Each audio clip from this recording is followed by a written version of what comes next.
Well, hey everyone, welcome to LCBC. So glad you're here with us today. Do me a favor, let's get to our feet. We're going to spend some time singing, talking to God through song. Help us out, here we go. Nations will rise and nations will fall. You will remain.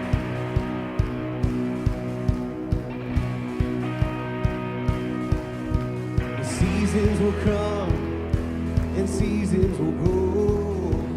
You will sustain.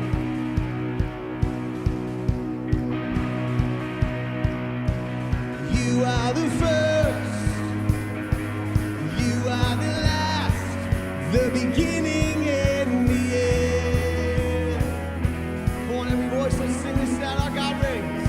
Our God reigns forever and ever. He reigns. Now is our time to proclaim.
As we continue singing, let's be reminded we serve a God who reigns over all the circumstances of our life. Let's sing this together, come on.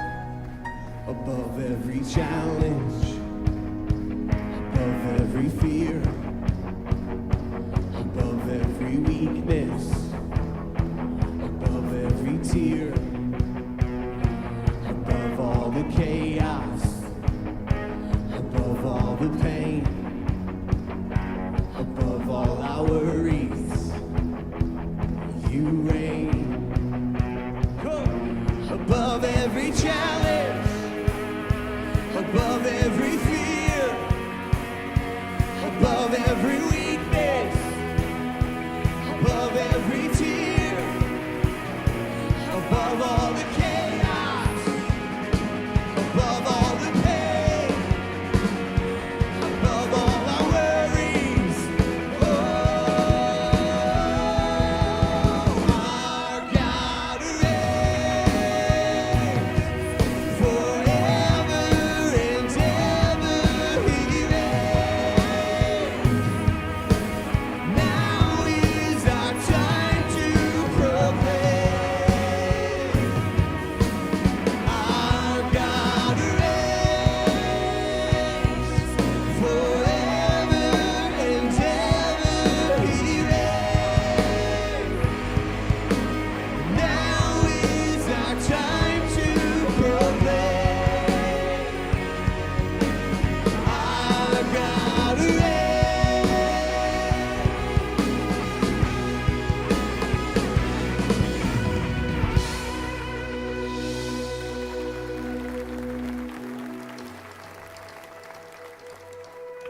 sea. I was helpless, bound by fear. You reached out to draw me near. In your presence there is freedom, there is power that will prevail. Every stronghold now defeated by your love that never fails.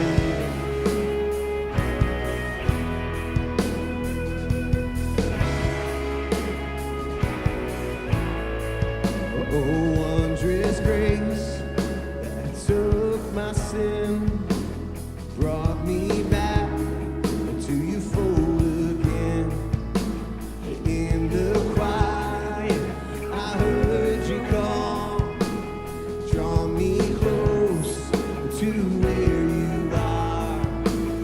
In your presence, there is freedom, there is power that will prevail.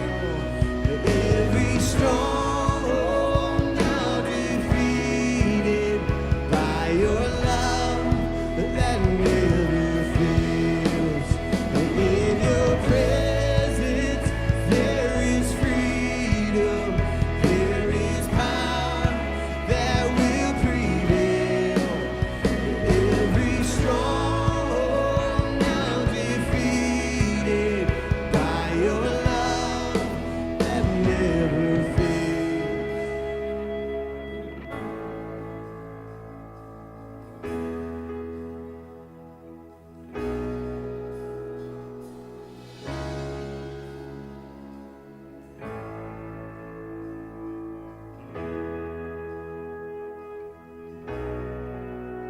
Like the rushing wind, Spirit move within. You are here, you are here. Be my one desire, all-consuming fire. You are here, you are here. Like a rushing wind, Spirit move within. You are here, you are here. Be my one desire, all-consuming fire. You are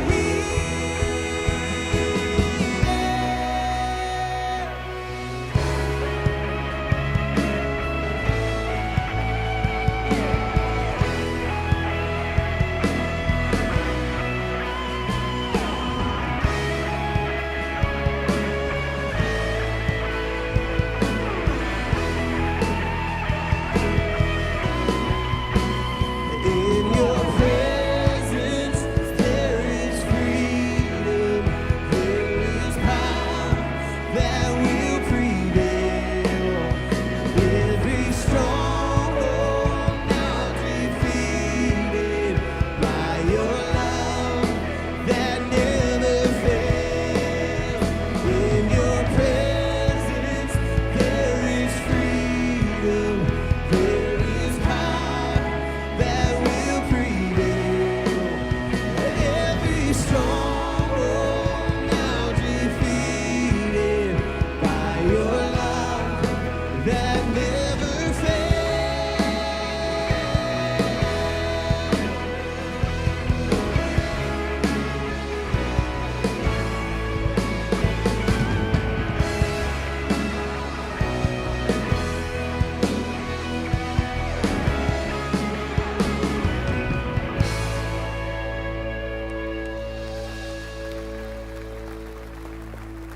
Sing this one more time together. Thank God that in his presence there's freedom, there's power, there's love. In your presence there is freedom, there is power that will prevail. Every stronghold now defeated by your love that never fails. And in your presence there is freedom, there is power that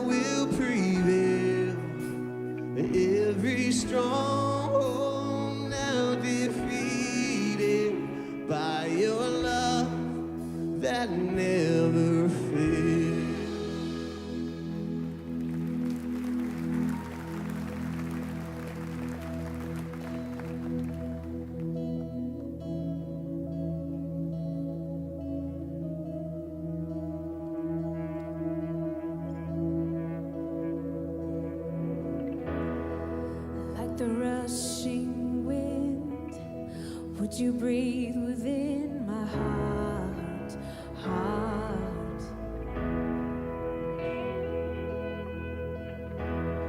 And through the raging storm, would you hold me in your arms, arms? 'Cause I need you. How I need you.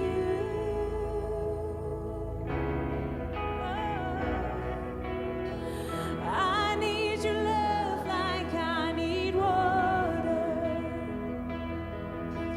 I need your love like I need breath inside of my lungs, burning my heart just like a fire.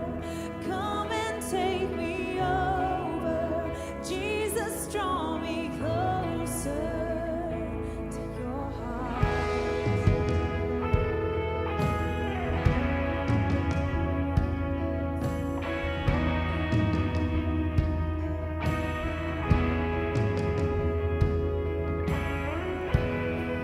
Through the wind and rain, I can hear you call my name, name.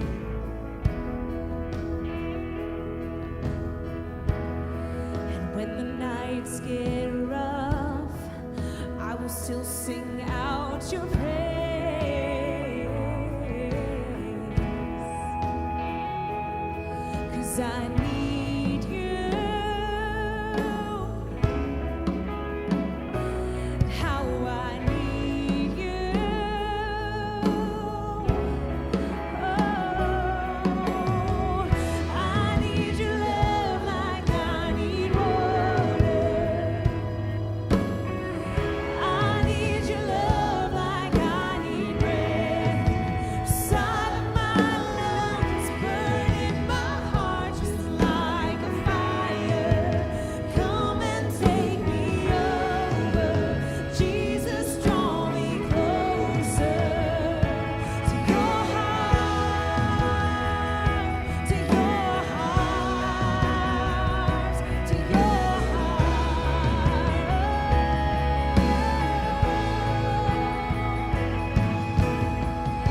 You're closer than my every breath.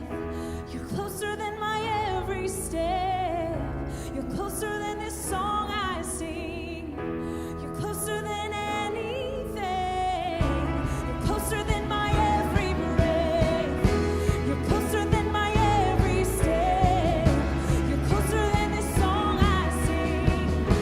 You're closer than anything. And I need your love like I need water.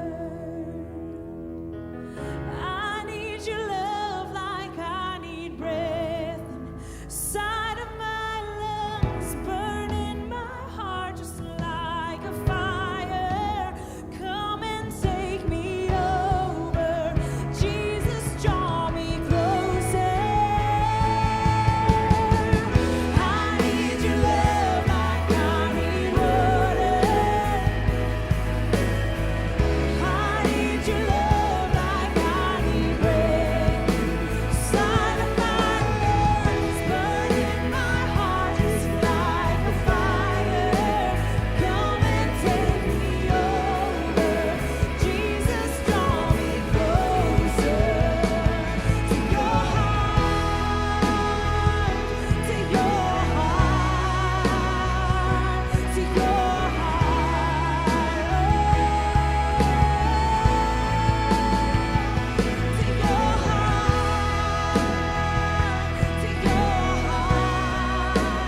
Come and take me over, Jesus, draw me closer to your heart,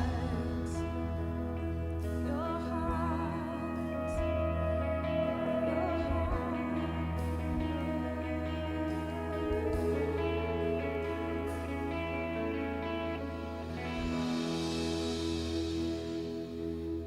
Jesus, in this moment, we recognize your closeness to us.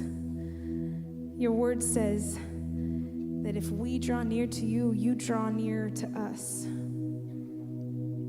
You are very aware of where we are right now, and you want to be our helper. You want to be our Savior. In your presence, there is freedom, and there is power, and there's a love that never fails. May we just grasp just a small bit of that love and that presence today that's bigger than our circumstances. You walk with us through those. We love you. In Jesus' precious name, amen. It was wonderful singing with you all this morning. My name is Alicia. Why don't you share your name with a couple people around you and then get their name as well, and then you can have a seat. Well, hey, everybody. Welcome to LCBC. So glad that you're here with us today on what has turned out to be a beautiful last weekend in April. Honestly, Friday was a little too beautiful for me. I got too much yard work done. Woke up sore, a little sunburn, but that's all right. Also going on this weekend for our football fans out there is the NFL draft, right? Yes, we got some football fans. I basically watched the draft to see if there's some way that the Cowboys can still lose somehow, right? Am I right? Like, could they potentially draft one of their own existing players and not know about it? That's what I hope happens. So in honor of the draft, I'm going to hit you guys with a couple things today, and I'm going to do it in a way of rounds, okay? We're going to talk about rounds. So round one is this. We are so glad that you're here, whether you're here every week or this is your first or second time. We want to know that. It's important to us. So open up your program right now that you were handed, turn to the About You section, and fill out that information there for us. Grab a pen from the seat in front of you. Or you can check in on our app. Either way, we love to know that you're here with us. Round two is this. Maybe you've been coming to LCBC for a while, or maybe, again, you're newer, you've been coming since Easter. Whatever the case, we would love to have you in an environment we call Newcomers. And here's the deal. If you have not been to Newcomers, I am speaking to you, okay? We would love to have you in Newcomers. I would love to have you in Newcomers mainly because it's a chance for me to get to know you a little bit. I'll be there along with our student min director, Matt Stoltzfus. And so while you're there, you'll hear about kind of who we are as a church, our heartbeat, what makes us tick. Would love to have you at Newcomers. Our next one coming up is actually next weekend. So make plans now, join us, mark that box on your program, sign up for the app, but we'll see you at Newcomers. In just a moment, the ushers are going to come, and they're going to pass a basket down your row. And when that's happening at LCBC, this is what we call bringing our tithes and offerings. It's us saying, God, I'm going to bring you the first 10% of my income, and I'm going to trust you with it. And so as the basket passes, please take the opportunity to do that. Okay, round three is this. At LCBC, we really believe we are not meant to do life alone. We believe we're meant to do it together. We're stronger together. We believe in connection. We believe in the power of relationships. And one of the easiest ways we've found to connect here at LCBC is through what we call life groups. Now, what is a life group, you ask? Life group is a group of about 6 to 12 people. You meet on a regular basis, and you just do life together. And so here's what I want to challenge you with today. I think for those of us who are in this room right now, we're doing a great job of gathering together, right? We're gathering well. We're coming back on the weekends. I want to help push you towards having more meaningful connections. I want to help you move the needle towards connecting deeper at LCBC, and that happens through life groups. So as you leave today, I want you to stop by the Next Steps area, or you can even write life groups in your program. But we would love to get you connected in that deeper way through a life group here at LCBC. Now, if you're already in a life group, we have some resources for you that you may not know about, okay? The first is, we're in the series called Boundaries right now, and we have what's called message-based questions based on this series, okay? So I don't know if you've ever been in a gathering here at LCBC, you heard the content from the message, and you're like, man, this is such great stuff. I wish I could talk more about this. That's what these questions are designed to do. They're available on our website. Go grab them, take them to your group, and be able to take this weekend content to the next level in your group through meaningful conversation. Also, on a side note, we do have our Boundaries book. The Boundaries book still available at our Next Steps area, so you can stop there as well. And one more thing, If you were here last week, you heard David talk about these fun summer life group kits that we have. It's kits, all different ideas, creative things for you to do with your group throughout the summer. Go grab them as you leave. There's a picnic table with an umbrella. Stop there. And all that to say, we want to help you connect more deeply here around LCBC. Glad you're here with us today. We're going to continue on with our series called Boundaries. Let's go.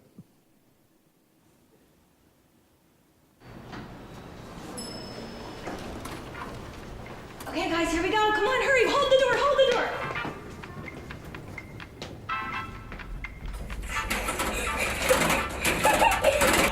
No, stop pressing the buttons, guys. Stop pressing the buttons. Stop pressing the buttons.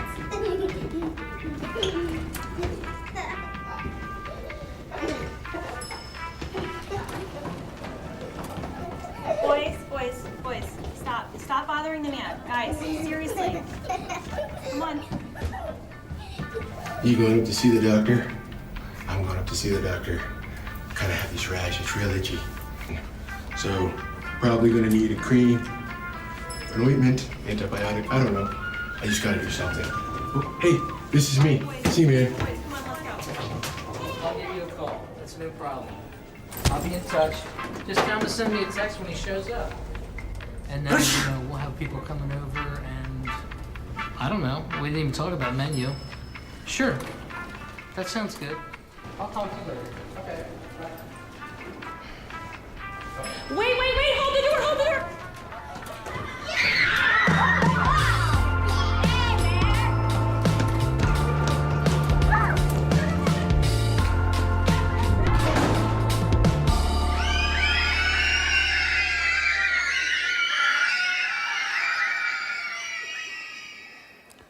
Well, I don't know about you, but one thing I'm definitely taking home from this series is by the time this is over, I'm not getting on another elevator. It's just not going to happen. So good to be together with you for Boundaries Part 3. Thank you for coming out this weekend. We're so excited for what we get to talk about. And what we have been learning is that God has kind of hardwired into his creation boundaries, guardrails, but yet he doesn't control us within those guardrails. He gives us freedom to make decisions. And then he has hardwired into his creation consequences to those decisions that then help us to grow. And so if we make good decisions, we reap good consequences. If we make bad decisions, we reap bad consequences. That's just the way God has hardwired his creation. And so the truth of the matter is, I am living the life that is the result of the decisions that I've made. You are living the life that is the result of the decisions that you've made. Sometimes that can be a very, very hard truth because part of what we are called to do is to let other people learn from the consequences of their decisions just the way that we need to learn from the consequences of our own. And that can be very, very hard when we watch people get what they deserve. Listen to this. Oh, Father, tell me, do we get what we deserve? Oh, do we get what we deserve? And way down we go, go, go, go, go. And way down we go, go, go, go, go. And way down we go, go, go, go. Way down we go. Oh, you let your feet run wild. Time has come as we all fall down, ever for the fall.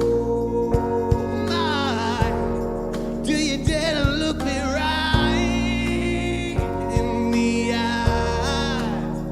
'Cause they will run you down to the dark, and they will run you down till you fall. And they will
down we go.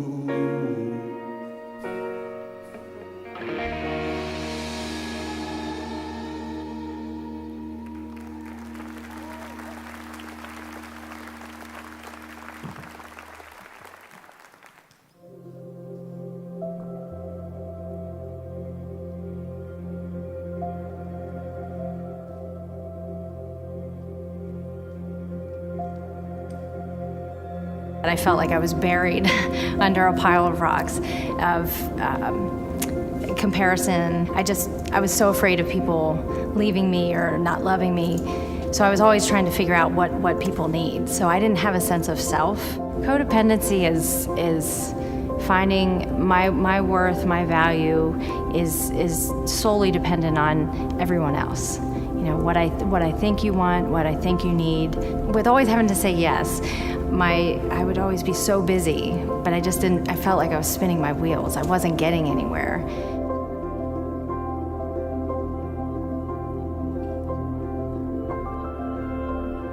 God started showing me what my purpose is and my calling. The joy that has come from that, the freedom of knowing who I am in Christ, has really freed me to be there for other people, but not, and support people without trying to fix people. I was not a confrontational person, so it was hard for me. I didn't know how to, it was hard to say no, because that meant they may get upset with me. In the beginning, I think my no was more, I would kind of say it in a backward way, or try and get out of it without being more direct, but I'm learning to have more of a voice to say, you know, that's not okay, or I don't have time to do that. So you have to have a sense of who you are, who you want to be able to protect your space, your boundary. And then once you have that, then I think it makes it easier to enforce those and to deal with the backlash sometimes when people don't like you saying no, when they've expected you to just say yes all the time, and having to let them walk their own path. That's been really hard. But it's also been really freeing in my recovery and setting a boundary and saying, you know what, I love you enough that I'm gonna let you walk your own road. I'm here for you if you need me, but I'm not gonna, you know, I may have concerns and see a path that may not be the best road. I may feel that way, but I'm not going to try and fight you. I'm going to love you enough to let you experience life that way, and I'll always be here for you. So grateful for all the wisdom there, and grateful for Marlene and her willingness to walk the journey with us through the rest of this series. Boundaries have an incalculable impact on your emotional health, your spiritual health, your relational health. If you have ever had to tell someone to back on up off of you, to mind their own business, that's a boundaries issue. It can come in the form of parenting, when other people feel like they need to give you their perspective or put their expectations on you for how you ought to be parenting your kids. It can come in the form of your marriage, when other folks expect that you will manage your marriage the way that they manage their marriage, whether or not you've asked for any input. It can be felt in the form of a kind of a bitterness or a low-level anger that you feel deep in your gut that just kind of never goes away. And many times, even that physical symptom can be traced back to boundaries that you have not been able to defend. And so you're dealing with the repercussions of living a life where you are not able to defend your boundaries. And so last week, David kicked off the teaching part of our series by giving us the foundational truth of the whole series that I will be building on today. And yes, indeed, that's David, and I like him better that way. He's not 6'4", feels more like my size. And I think it's really cool that he's just got this Dallas Cowboy aura around him. especially on draft weekend. And so David had this great way of illustrating to us the way we figure out when we step in someone else's life or when we just kind of let them figure it out on their own. And he went to Galatians chapter 6, and he walked us through a passage there from Paul where Paul says, listen, we've all got our own daily load and we're responsible to bear our own load. And there's normal everyday stuff that's your stuff that you got to deal with, that you got to carry. It's part of life. You got to figure it out. You got to move forward with that. And David very expertly illustrated that with a knapsack. And he just put that knapsack on, and we've all got our knapsack. That's our problem. If you can't manage the weight of your knapsack, then you better figure out how to make it lighter, because we've all got our own daily issues that are our responsibility to deal with as we walk through life. But inevitably, there are seasons when things happen to us that are so much different than just the normal daily wear and tear of life. There are times when the boulders come and no one can manage the boulder on their own. Maybe it is a severe illness for a season. Maybe it is a relational crisis. Maybe it's a financial or a job crisis, and you walk into that season and there's no way that you can manage your way through there by yourself. You need support. You need help. And so when our family, when our friends, when the people that we love are dealing with one of those boulders, then we enter their life and we help them manage the boulder. When it's not a boulder and they're just struggling with their knapsack, we kind of encourage them. We let them figure it out. We let them keep on moving forward. And so if you missed that message last weekend, I really want to encourage you to jump online and catch it. There was a lot of really cool stuff in there that you're going to need as we move on through the rest of the series. This week, we want to move on to the second huge principle in boundaries, and this is a principle that God has hardwired into how creation works. Here is the principle: behavior has consequences, and those consequences are the absolute best teacher. And so if you're in any kind of a life season where you have any kind of influence on children, you're a parent, grandparent, aunt, uncle, coach, teacher, that any part of your life you have influence on children, or you're mentoring anyone, you're a boss, you're a supervisor, you have influence of other people, this is a huge principle for you and I to get. And it's kind of a law of creation, and you have heard it in a lot of different ways. Now listen to me. I want to do some fine print as we get going. There are situations that you and I walk through that we are not responsible for. Most of the life that I'm living, most of the life that you're living is a result of the decisions that you made. But there are times when we are acted upon. There are times when people or things happen to us that are not a result of our own decision making. In those cases, you are a victim, and when you're a victim, you need help. But that's not the norm. Normally, for most of us, we're dealing with a life that is the result of the decisions that we've made. For most of us, in most of our circumstances, we've walked right where we are, and we've done so willingly. And so a guy by the name of Paul is writing a letter to some dudes that he was mentoring, and he gives them this principle. It's still in Galatians. It's chapter 6, just like last week. And Paul says, don't be misled. You can't mock the justice of God. You will always harvest what you plant. And so often we look at that sentence and we get a little bit intimidated by it. We feel like it's kind of heavy, but it is not a negative statement. It's not a negative sentence. It is a principle of God's creation. It is a law of God's creation. If you sow good stuff, you're going to reap good stuff. If you sow bad stuff, you're going to reap bad stuff. It's the principle of God's creation. The point is not that you're going to get what's coming to you. The point is not that God's following you around waiting for you to mess up so that he can get you what's coming. That's not the point. The point is that you and I have to own the consequences of our own behavior. That's the point that he's trying to make. You are responsible for your own decisions, and so am I. I realized this weekend that I am dealing with consequences of a decision that I made a number of months ago. Some of you know I blew up my elbow this winter riding my bike, and so because of that, I was laid up most of the winter. I wasn't allowed to work out, and mostly sedentary while I got my movement back, and it was just kind of a long, slow winter for me. And I made a pretty deliberate decision that even though I wasn't burning calories, I wasn't out on my bike, I wasn't weight training, I wasn't working out at all, I'm going to eat like I always eat. 'cause I like to eat. Eating is good. And so I noticed that I never get on the scale. I figure it's not done anything to me. Why should I stand on it? And so I noticed yesterday at home, pulling up my jeans before we left to come down here this weekend, that I have gotten slightly fatter than a sexy fat man ought to be. I had a really hard time snapping my jeans together. And I thought, they'll stretch. They're jeans. So we get in the expedition, we start heading down here yesterday afternoon, and we get on 81 and we're headed south. Brenda's doing lesson plans in the other seat, and I can't really talk to her when she's doing lesson plans, and I'm just thinking, my belly's pinched.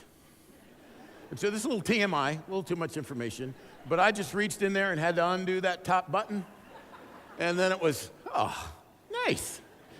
Stupid, simple little consequence of a decision that I made. You are absolutely free to choose your own behavior. You're absolutely free to choose your own behavior. You're free to make your own decision, but your behavior, your decisions are not free from consequences. Behavior has consequences, and those consequences are absolutely the best teacher. And it is so easy to say that. It's so easy to understand that God has hardwired that into His creation, but it is so much harder to let that principle play its way out in the lives of the people that we love. We so often want to jump in between a person's choices and the consequences of those choices, and we do that very well-meaning. We do that because we want to spare pain from someone that we love, but we don't realize when we're doing that we are removing from them the thing that's going to help them grow through what was probably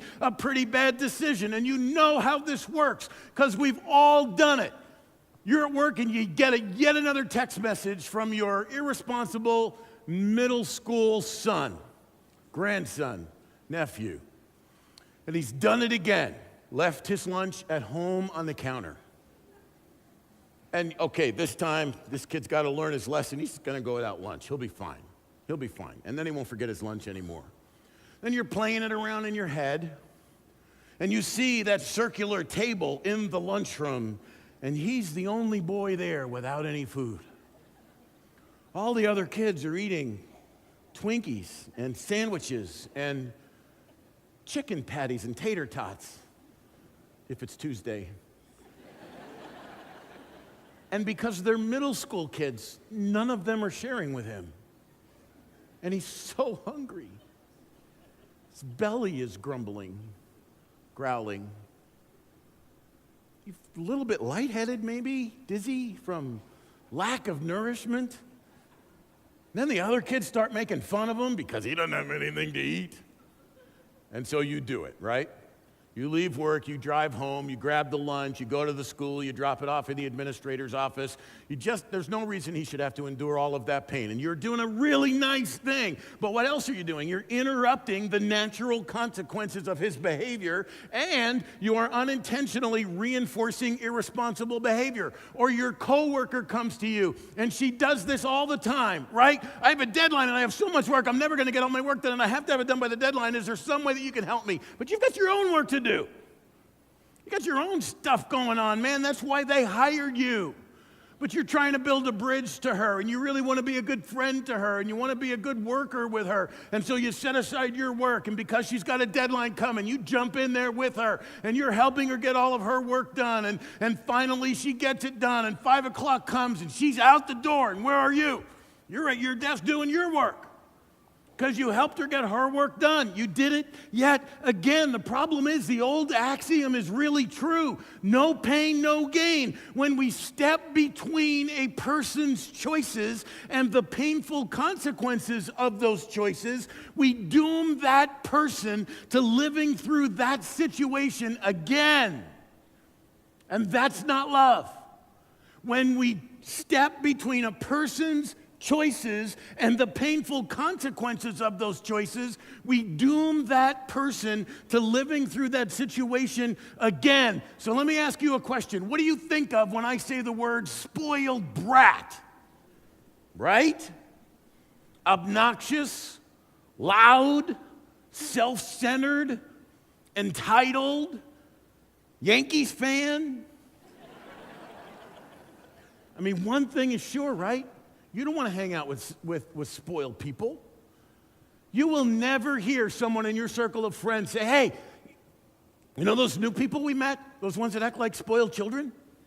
Let's invite them over and spend an evening with them. I think that'd be cool. You'll never hear that. Yet the shortest route to becoming a spoiled child, or worse yet, a spoiled adult, is to step between that person and the consequences of the choices that they make. When we let people that we love live through the consequences of their choices, we are not being mean or unloving. We're helping them learn how the world really works so they can figure out how to navigate it successfully. There is a big difference between learning to support someone through tough consequences and intervening in those consequences so they never learn the lesson that they need to learn. That is not a choice we need to be making. Where we tend to trip over this is we tend to have a hard time figuring out how to be loving while at the same time allowing the people we love to deal with the consequences of the choices that they make. We confuse being loving with bailing people out of situations they get into. Listen to this. Standing between someone you love and the consequences of their choices is not loving them. It's hurting them. Standing between someone you love and the consequences of their choices is not loving them.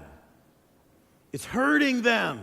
It is not loving to perpetuate immaturity in the people you love by rescuing them from the consequences of their own behavior. This is how our culture got to the point where adolescence goes to like 28 now. But there's good news. The Bible teaches us how to do this well. You can be loving and you can be supportive while at the same time allowing people to deal with the circumstances of the choices that they made. This is exactly how God treats us. God doesn't remove from us the freedom to make decisions, but neither does He remove us from the consequences of those decisions most often. When we make bad choices, God supports us. He gives us His presence. He supports us through those consequences. He never condemns us. You will never hear from God, I can't believe you made such a stupid decision. What were you thinking? I always knew you would be a failure. I always knew that about you. You'll never hear that from God. He says, oh man, swing and a miss. But I'll love you and I will walk with you. You will never be alone, but we're going to learn from this. So let me show you just a couple of key principles for how you walk through consequences of tough decisions with the people that you really love. The first one is this. It is empathy over condemnation. Empathy over condemnation. Listen, empathy is just the ability to understand the pain of another. That's all that it is. That's what Jesus did for us. He doesn't just talk to us from afar. He just doesn't look at what we walk through as humans and speak into the situation from afar. He came and dealt with what we deal with so He can empathize with us, so He can deal with what we go through. That's why Hebrews chapter 4 says this high priest of ours understands our weaknesses, for He faced all the same testings we do, yet He did not sin. Listen to me. Condemnation is never appropriate. Condemnation never helps anyone get where they want to be. So rather than saying, don't come crying to me, man, I told you that was a stupid thing to do, why not say, oh, I hate it when decisions I make don't turn out the way I hope they would. That happens to me too. I'm so sorry about that, and I'm with you through this. Listen, empathy isn't clean. It is incredibly messy. It's messy because it doesn't fix anything. And people want you to fix their junk, but you can't. Empathy does not remove consequences, but empathy is powerful because it lets us know that we are not alone. If you want to watch how empathy works, just watch children. They tend to be so much better at it than we are. I read a blog from a mom this past week who was talking about the dinner hour at her house. And in her home, the dinner hour is kind of a sacred thing. All of the kids are expected to be there, washed, at the table, at a certain appointed hour. Phones are away, and they have a family meal together. It is a big deal. And on this particular day, everyone's there ready to go except her daughter. So they all sit down, they're starting to dig in, and the daughter drops her bike at the front door, runs in the house, and mom says, whoa, whoa, whoa, whoa, whoa, young lady. You're late. It's disrespectful to come to the family meal late. What's going on? Little girl says, I was on my way home. I would have been home on time, but Jenny wrecked on her bike, and I stopped to help Jenny. I stopped to help Jenny. And the mom says, but you don't know anything about fixing a bike. How could you help Jenny? And she said, I didn't stop to help her fix her bike. I stopped to help her cry. Now, all the moms go, oh. All the dads go, But that's what empathy does. Empathy deepens relationships rather than straining them. So that's the first one. There's more. The second principle for loving people through consequences is encouragement over blame. Every time you and I open our mouths, we have an opportunity to help someone move forward and encourage them and empower them to take another step, or to deflate them and shrink them and pull them back. You and I have so much more power than we're aware of. We have so much more power than we know with our words and the way we speak into one another's lives. I love what Paul does in one of his letters when he's writing to a group of Christ followers who are having a hard time getting along with one another. And in their culture, there were a lot of different kind of political niche groups, and there were high commitment groups, and Jesus was kind of saving people from all of them. And so in the church, you got all of these people who can't get along because they're in different political subgroups, and they were having a hard time figuring out how to get along together. And so the Apostle Paul is mentoring them, and he coaches them, and he writes to them to fix that situation among some other ones. And in Ephesians chapter 4, verse 1, he gives them the umbrella principle, and then he's going to get much more specific. But the umbrella principle is just this: therefore, I, a prisoner for serving the Lord, beg you. I beg you to lead a life worthy of your calling, for you have been called by God. Paul is saying, listen, you are not defined by your political subcultures. You are not defined by those other little things that you're involved in, even though you may disagree with one another about those things. You are adopted into the kingdom of God. That is the thing that defines you. That is the thing that moves you forward. You can let those other things alone, and you can learn to relate to one another as brothers and sisters who may not see everything the same, but nonetheless you support one another and you love one another. And then he gets a little bit more detailed. I hate this sentence. Always be humble and gentle. I stink at that. I am arrogant and rough. Just comes natural to me. You too, by the way. But arrogant and rough doesn't help me get where I really want to be. That's why Paul says, always be humble and gentle. By the way, the first trait of real strength is gentleness, always.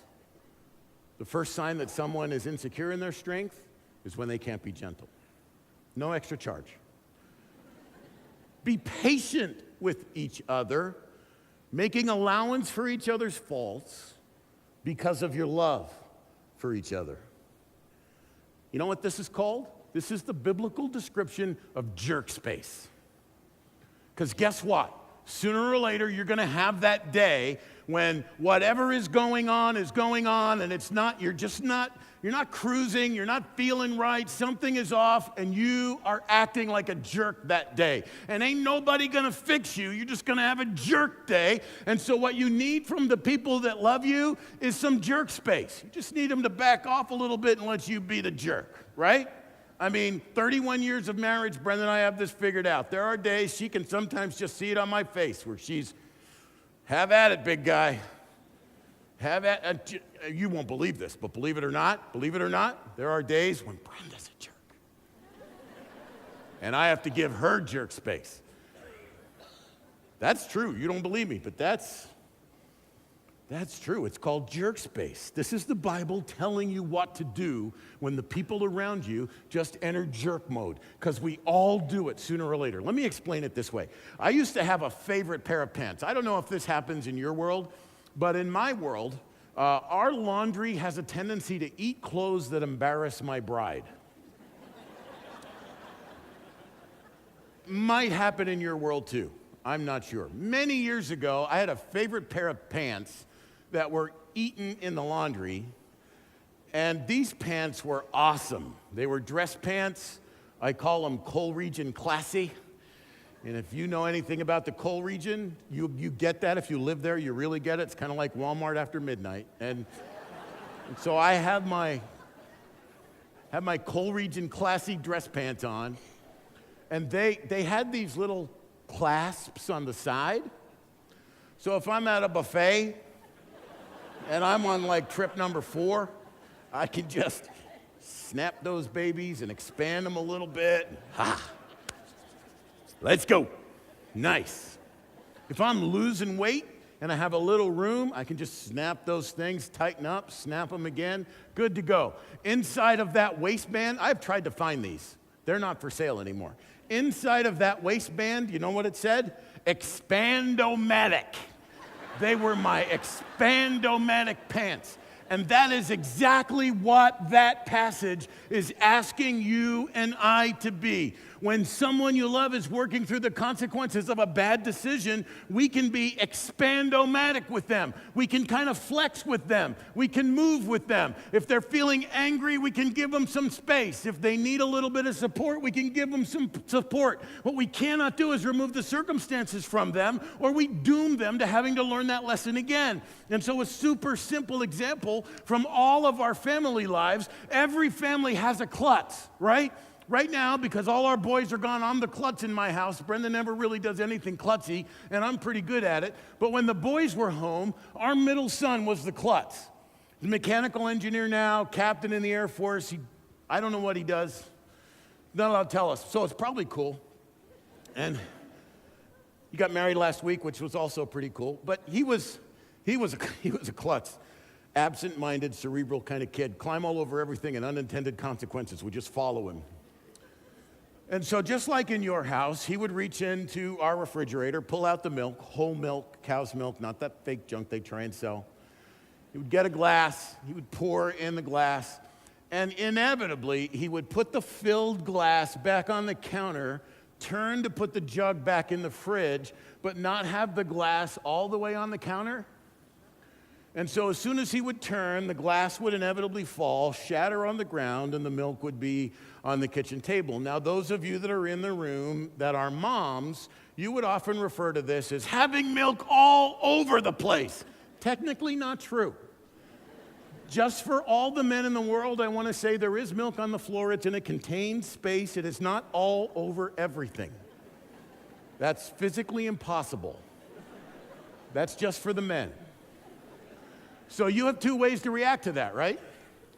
You can fly off the handle and yell at him for being irresponsible and absent-minded while you angrily get the stuff that you need to clean up the milk and let him go on his happy way while you slam the mop around or the paper towels or whatever you do and clean up the glass and throw it away. Or you can say, oh, I spill things sometimes too. And it's frustrating when I do that. And I know that you're going to do a great job cleaning that up. In fact, I'll even help you.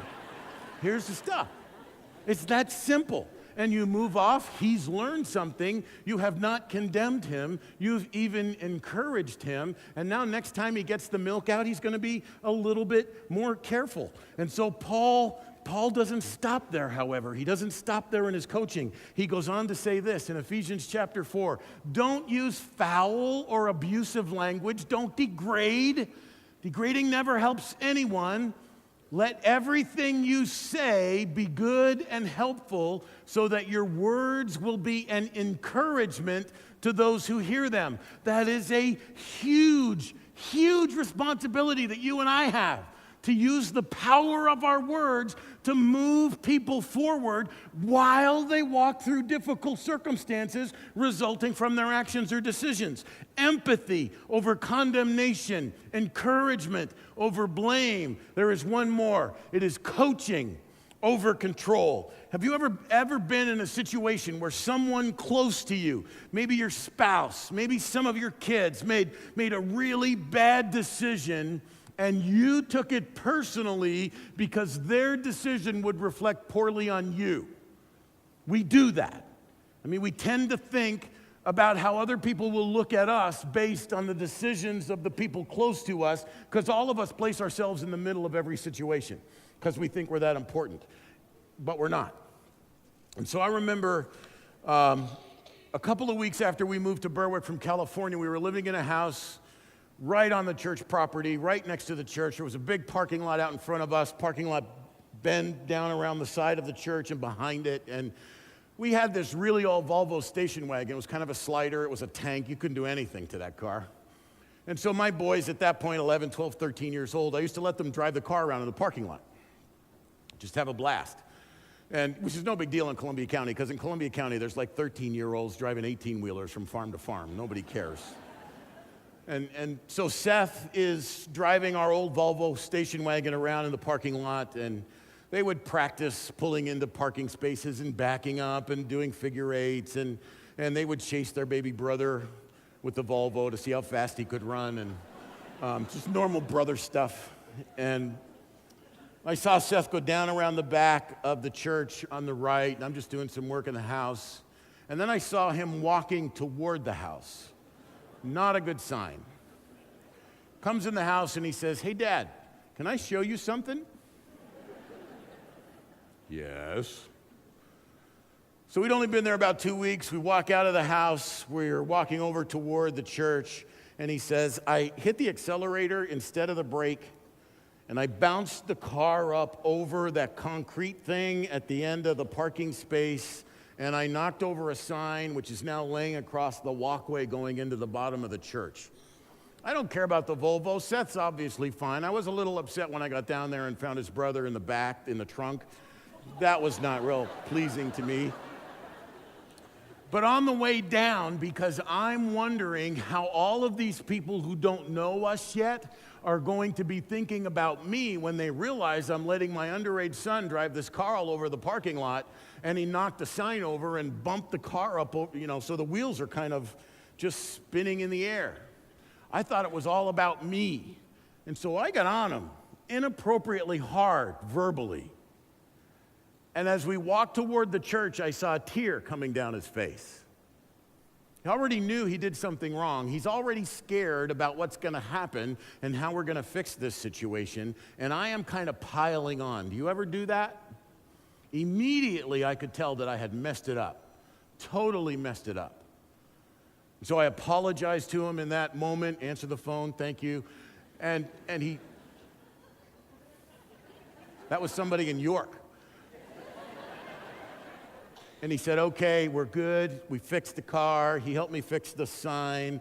And that has been one of those parenting moments that has stuck in my head as one of the I really messed that up. And I probably apologized to Seth 10 or 15 times, to the point where the last time I did it, as he's an adult in the service and home visiting us, it came to my mind again, and I said, "Seth, I just need to say to you." He said, "Dad, would you let it go already?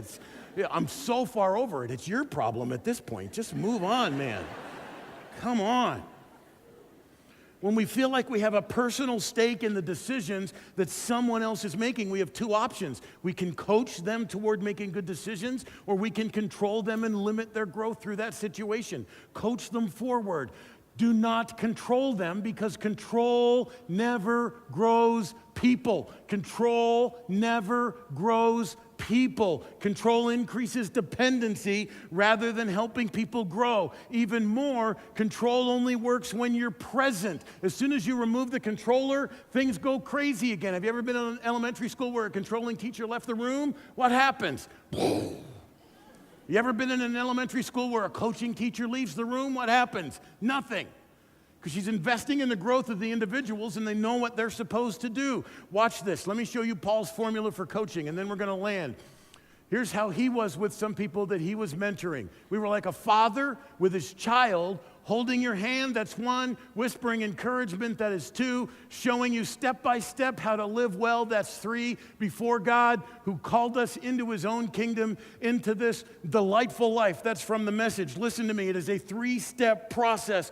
Coming alongside, holding hands, is the gift of attachment. I got you. You're not alone. I'm staying with you. The second thing, whispering encouragement. That is the gift of fuel to keep you moving forward. You can do this. I can't wait to see what God is going to do as you learn to weather the issues of these consequences. You are going to emerge from this stronger, better, moving forward. I'm proud of you. And the third thing, guiding step by step. That's the gift of presence. And so you get attachment, fuel, and presence, and you can deal with any circumstances you need to deal with those three great gifts. Listen to me, good coaches ask great questions without ever removing responsibility for the decision. Coaches breathe life into those that they coach while never removing personal responsibility. Listen to me, God has built consequences into his creation. Those consequences are the best teacher. They help us grow. Do not step between the consequences of the choices that people make and those people. Support them through those consequences. Here's what I want you to remember as we close. Consequences are not about punishment. They're not about punishment. They're about shaping us into the mature, effective people that God died to make us. That's the message.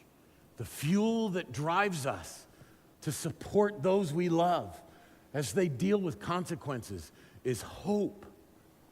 And it is hope that they will emerge strong, mature, able to navigate the issues of life with skill to the glory of God and their own personal joy. And that is powerful. So if we can pray with you about anything this weekend, we would love to do that. We've got folks off to my right, to your left, on all of our campuses. We'd love to pray with you. And I want to pray for you now as we close. Will you bow? Father, thanks that you are a God that has not just removed himself from us. Thank you, Father, that you're a God that has come and walked in our shoes, and so you can empathize with the issues that we face. You are a God who has given us the freedom to make decisions, but yet not withdrawn your presence from us when we make bad ones. Help us to learn how to love so well that we don't step between the choices and the consequences of the people that we love, but yet we encourage them, we support them, we give them our presence as they navigate those consequences, and then learn from those situations and grow to become all that you died to make them. We love you, Father. Dismiss us with your blessing. In Jesus' name, amen. Whatever you do, don't miss next weekend. You're dismissed.